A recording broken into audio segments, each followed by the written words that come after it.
This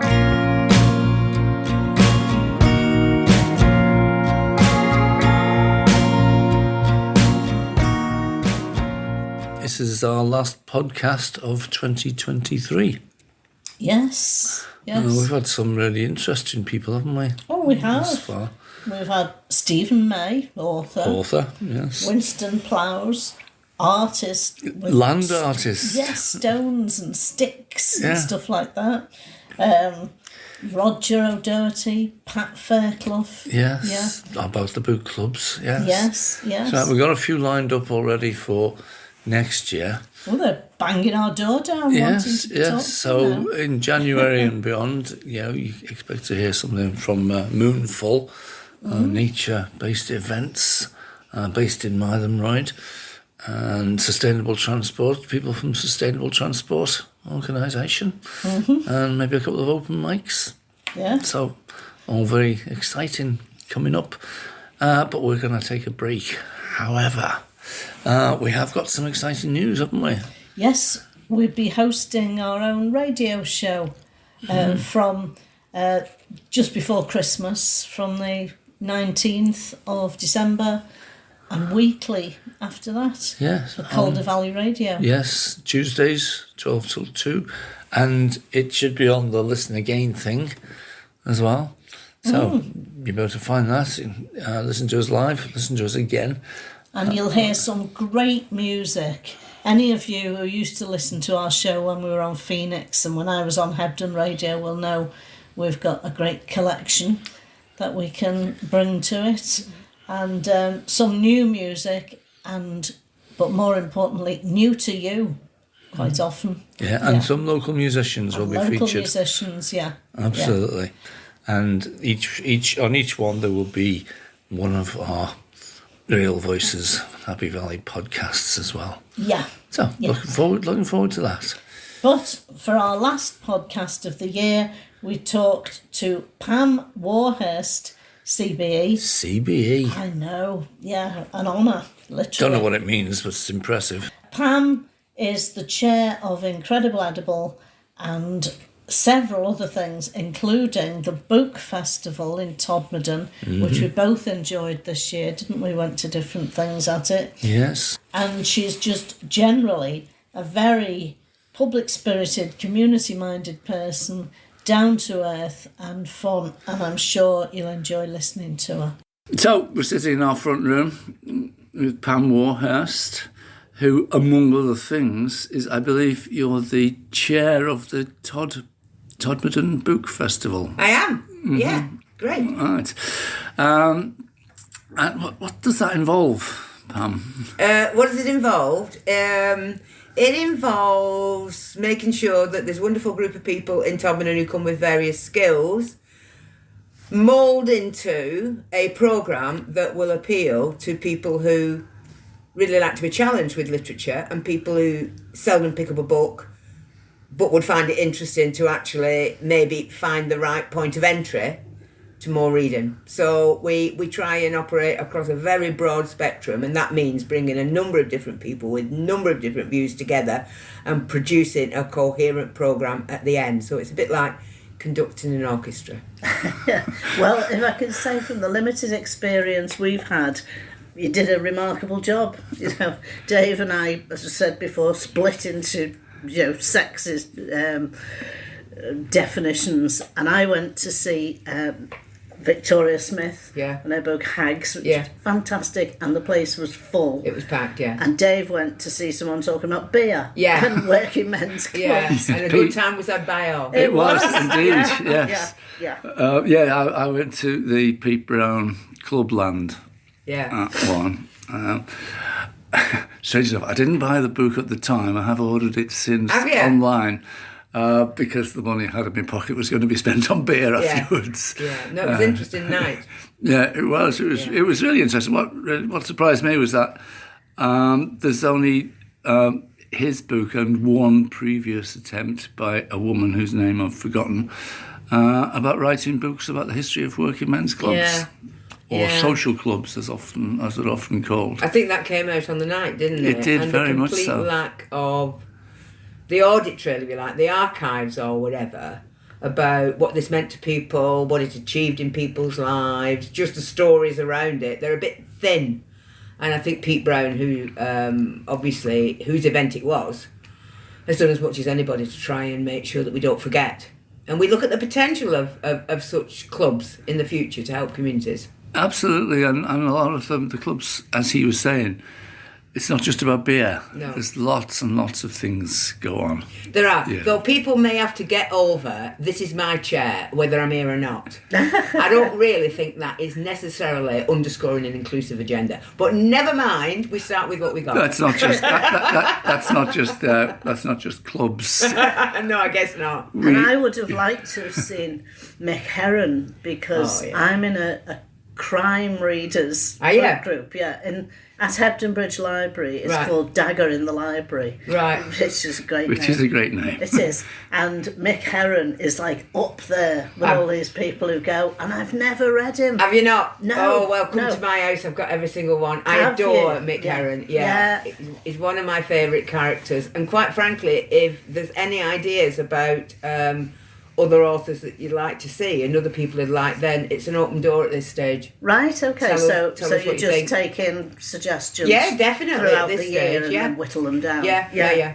My attitude about the book, I tell you why we got a book festival, and it could have happened at any point, but I knew the impact that Incredible Edible has had on Todd. It's raised its profile, it's created a sense of pride, it's got people who weren't normally engaged in community groups engaged with the point of focus and a shared joyful agenda, sharing food. So there was something about just making a story up and putting it out there. Same with the book festival. With respect, I thought, right, okay, well, we've got Incredible Edible, it's fantastic. What else can we do for the people of Todd? Right, now as it happens, no surrounding towns have got a book festival. Really? Well, you know, so I wasn't going to compete with Hebden Bridge on Arts, was I?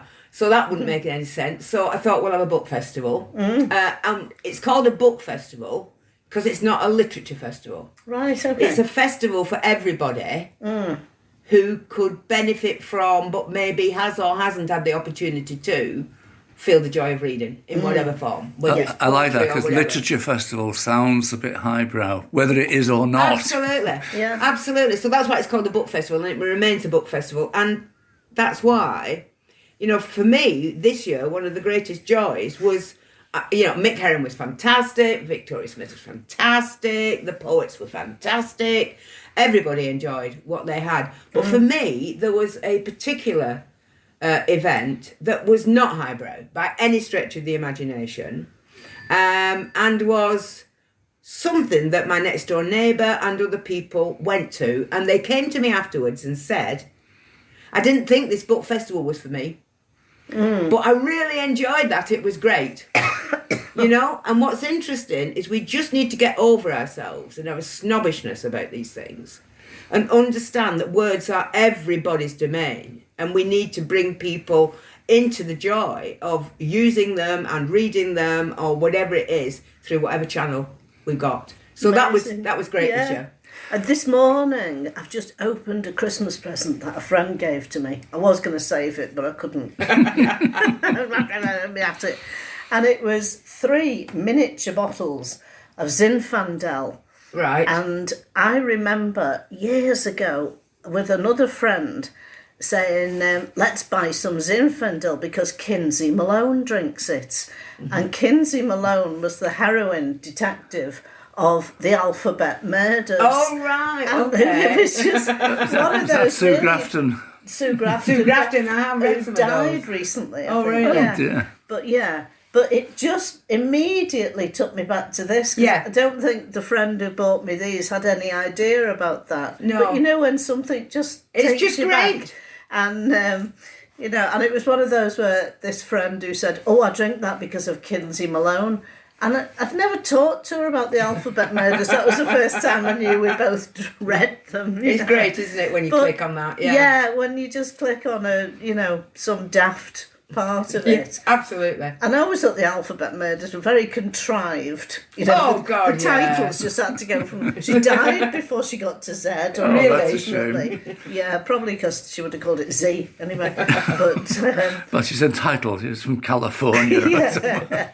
But yeah, it's, you know, they're like I fun, say, whether aren't it's they? contrived or not, Yeah. or a bit silly, you can still enjoy them thoroughly. Yeah. And, you know, pay tribute with your Zinfandel. Yeah. And the other thing is, some of them are local, not just local people, but isn't Linda Green's... I haven't read any of Linda Green's books, I but have, they're set locally, I think. Yeah. So Linda used to shop. So when we ran the Bear in the day, Linda was one of our customers, and we were, Heather and I, fortunate enough to have her launch her first book, you know, right. with a book reading in the Bear. And that was great. And then she's just gone from strength to strength, and is a really popular writer and an absolutely lovely woman. So, it was great having Linda back. Yeah, yeah. I read her one about Facebook and someone who's died, and I can't remember the full plot now, but it's a murder. And then she talks about it on Facebook, kind of after she's dead. It's all a bit weird. Yeah. But, I can't... She's really imaginative, isn't Yeah, she? it's very, very good. Yeah. Mm-hmm. I think it's called After You've Gone or something. I think like it that. is. Yeah. Right. John Billingsley's also a local writer, He is. isn't he? Gosh, we could have crammed loads of people into his do. Yeah. Yeah, big following on myth and folklore. And again, that was just one that we... So we started with obviously Steve May, with all the contacts that he's got in the book world. We were putting together... it was a please can I have Mick Heron? And he got Mick Heron, which was great. And then we put other things around it, and then some people cancelled, so we had to replace them, and that's the nature of busy people, particularly when they've written books and they're politicians. You just never know whether they're going to turn up or not. But then after we got the main skeleton of the festival, people then said, can we have this and can we have that? And John Billingsley was one of those... that just someone happened to say he's really good, he's very popular, why don't we have him? And what a great decision it was to include him, because it was a packed event at the Folklore Centre, which was great for Holly's business and great for John's profile, and it worked really well for the festival. It's very simple. I've very similar. Sorry, I know it's not simple at all. I've organised a couple some music festivals, and you sort of you try and get the big names that you think are going to sell the tickets, but often, and I'm not going to slag off any of the big names here. I'm going to praise the lesser known ones. Often it's that sort of smaller events. In a music festival, it's the band you see in a small stage that you've never heard of before. That is the memory you take away. And it sounds very similar with John and some of the others. Yeah, it's similar. And of course, the way that it works is really simple. It's rob Peter to pay Paul, really. We need the big names. And we're still cheap on tickets, but anyway, we need the big names so that we get a revenue, so we can put on the free events in the schools and the community.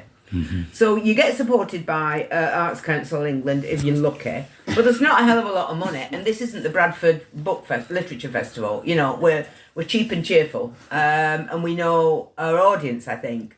But what mattered for us was not just those great payable events, but the fact that we had storytellers in 4 primary schools, which were a huge success. We had Melvin Burgess and Pete Callew in the high school, which was a great success. Gets those young readers, those young adult readers really thinking. They're really respectful authors, and they really engage with the kids, so that was great. And of course, the big one for us was the poetry from Shay's School through Pete Sanson, who's a poet, and the music for the many who translated the words into music, Daniel Bath, etc., and put on that free event at the Hippodrome, which was a sellout. Well, if we'd been paying, it'd been sellout, but it was full. And it was really good. Charge them next time. No, it was really good. No, it is great that, and again, it's part of that, as you were saying before, about bringing people in. Yeah. I know it's cheap. It was only, I think it was £5 for the club-lined one. Yeah. It's only something similar for what you went to. Victoria Smith, yeah. But when you can put them on for free as well, especially when you're sort of getting, kids in there, it's a fantastic sort of, accessible way in.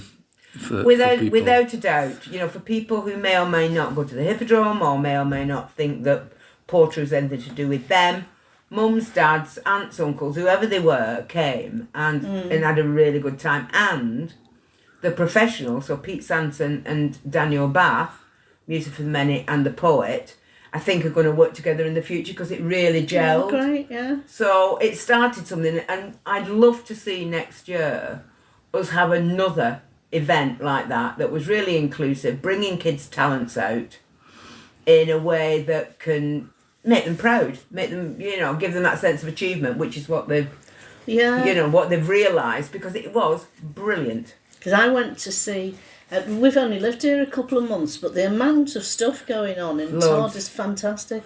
And I took 4 of my grandchildren to see Joseph and the Amazing Technicolor Dreamcoat, and it was superb. It really was. And I'm a big fan of musicals, but also if I see anyone doing anything really well, especially young people, it was the youth theatre, I start welling up and embarrassing my family. I was the one in the carol concerts when my kids were little. Soon as they struck up with Little Donkey, that was me. No good for anything for the rest of the day. You drown them out with your sobbing. The Hippodrome is amazing. But the Hippodrome is just fantastic. It's a fantastic resource for a town this size. I mean, just think about Todd. It's kind of like, it's a town of tribes to some extent, each of which doing their amazing stuff. So you've got the traditional, who created the Hippodrome, who created the brass band, who created the choir, who created the orchestra. Totally amazing that is continuing. And then you've got the new kids on the block, if you like, the Incredible Edibles, the folk festivals, and these are people from the community creating things for the community. They don't necessarily always cross-fertilise, but what it gives you is that huge variety in a town our size, all driven from the grassroots up in the community. Yeah. I hear you say about welling up. When I go to Todd Orchestra sometimes, I just want to weep because it's so brave and it's so committed, and and that they're doing it for free. I mean, we obviously pay, but they are giving their time for free. It's brilliant. Yeah, and presumably the book festival involves a lot of volunteers. Volunteers have been amazing this year. I have to say, they're always amazing, but this year in particular, wonderful woman Anne, who coordinated the volunteers, worked with them, tried to explain what we were doing and that we were listening to their needs as well. Couldn't have happened without the volunteers. And I'd like to think that some of them might like to come on the committee next year, because in February we'll be thinking again about what the Samuel we're going to do. The volunteers were amazing, and I think they get a lot of joy out of it, and they certainly give us a lot of joy. So if people want to volunteer with you but aren't sure how to go about it, they just need to get in contact with me, pamwarhurst@gmail.com. Right. Okay. Just get in contact with me and we'll have a chat and see how it works, because we need so there's a whole range of skills that you need. You need people who can take control of the technical side of things and the sounds, people who can help with the marketing, whether it's social media or whatever.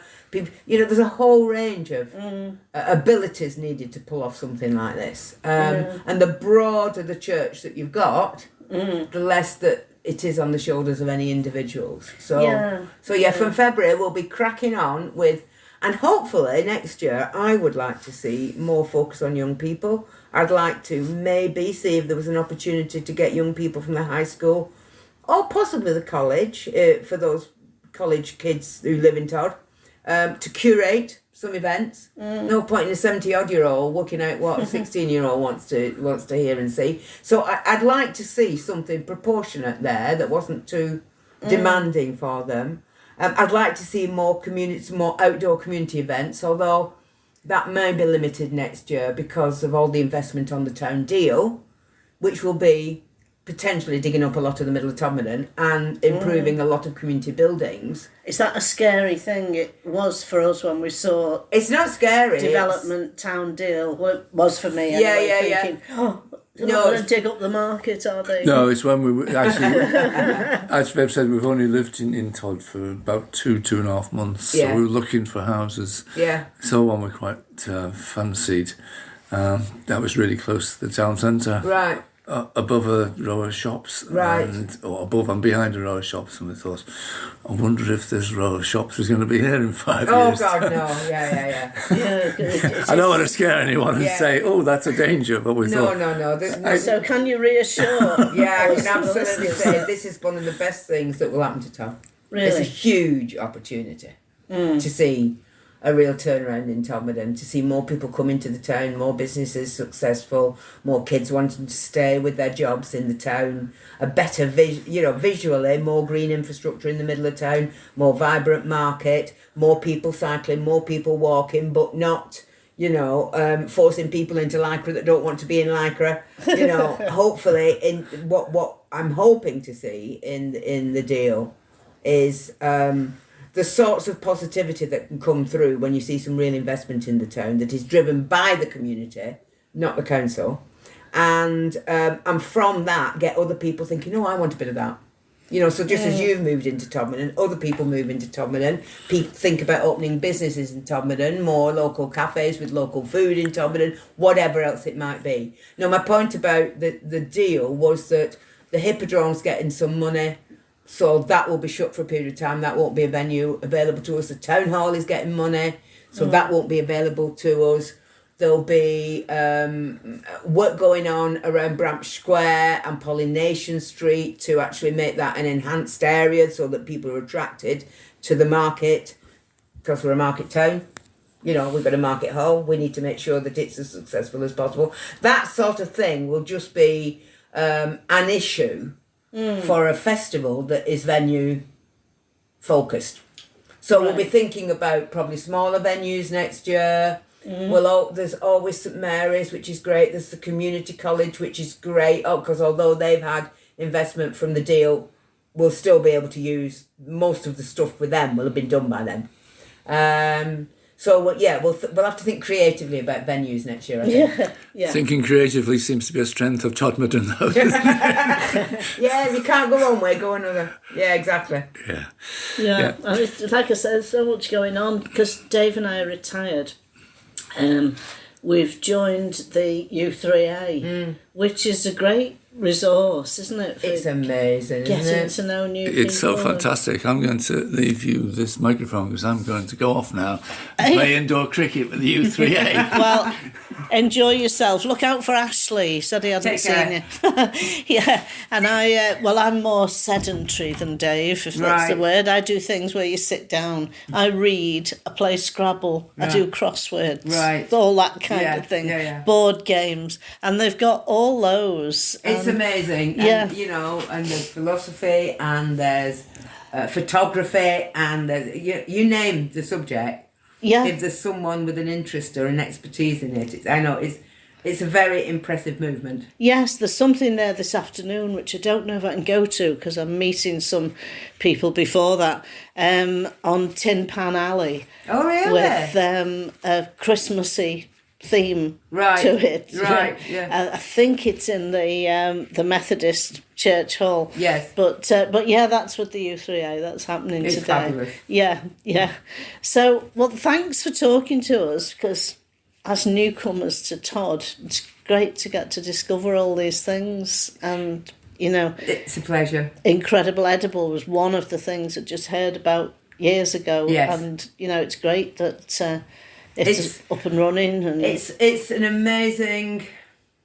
it's just amazing that if you can kickstart a really great story and demonstrate what you mean in the place you call home, taking Dave's point, this is about what you can get your hands on, not worrying about what you can't get your hands on. Yeah. Then a community can deliver all sorts of benefits. Yeah. For its neighbours and its young people. It looks like it has done. And thank you so much. It's been lovely to talk to you. My pleasure. Okay. Thank you.